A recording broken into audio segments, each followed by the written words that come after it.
Well, hello, hello, hello. Happy Monday. I am so glad to be here with you today as we continue our year of self-care.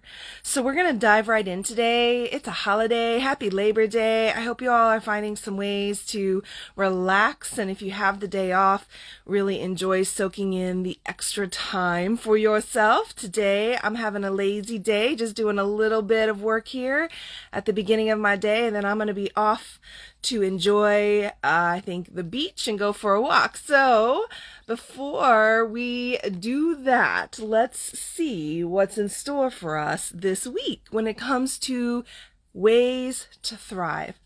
Okay, let's see what comes through. Okay, independence. Decide for yourself.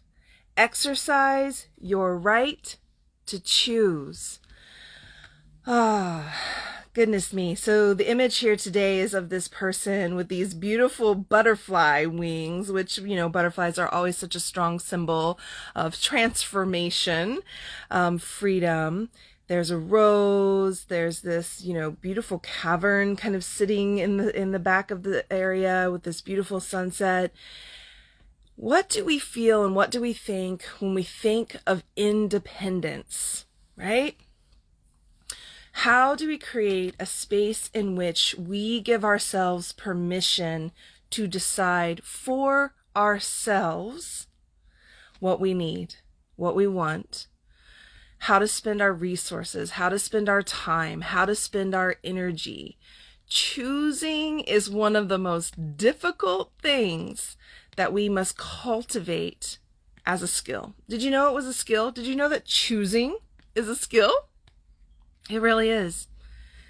And for those of us who've experienced childhood sexual trauma, choosing can be a real place of angst because one of the very first things that happens when we're abused is we're taught you don't have a choice, right? Someone is pushing themselves on us. Somebody is taking away our choice. A very critical and vital choice, the choice about what happens to our body. And so we start to detach from choice because of trauma. We start to believe that we don't have the power to choose. We don't feel strong. We don't feel independent. We feel oftentimes the way that this gets expressed in adulthood is that we're constantly looking to something external for helping us to choose. We don't trust our own decisions. We don't trust our own voice. We don't have a strong sense of I can decide for myself. And so we look to everybody else. What do you think about this? What would you do? How do you think? And it's not that we shouldn't receive counsel and mentorship. Obviously, this is what I do every day with my clients is offer them counsel and mentorship. But there's always a moment where the decision comes down to you. Being able to tune into yourself, being able to understand that you have a right to choose. Reclaiming that is such a huge, huge part of the work that we do in Beyond Surviving because it is layered, it is complex.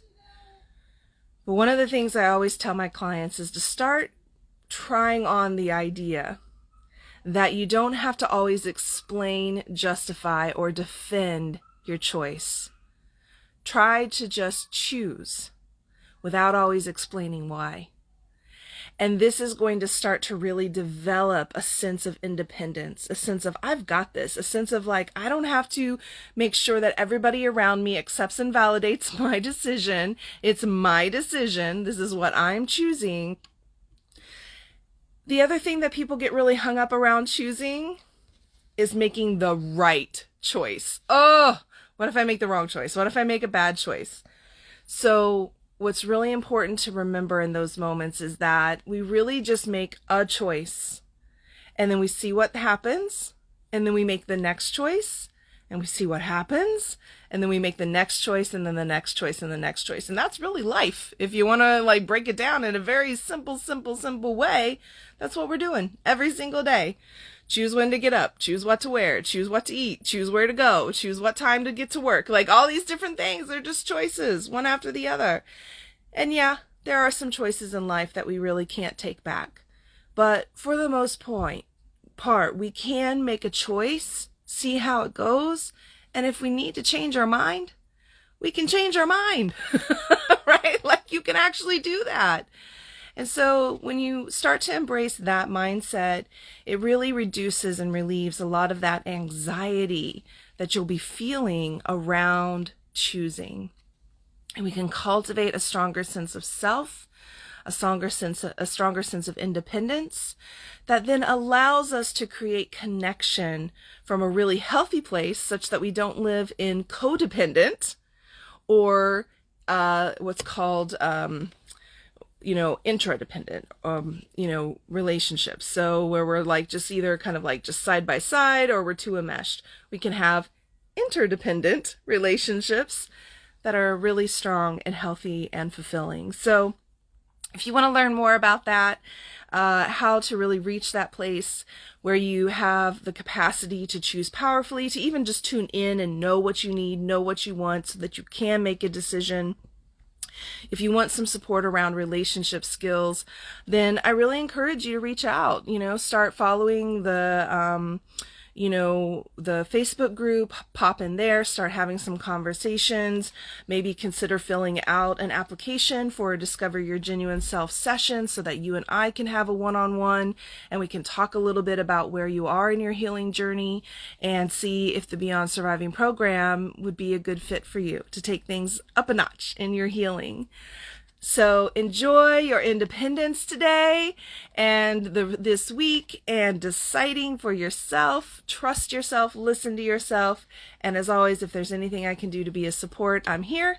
And until next time, take good care of you. See you around.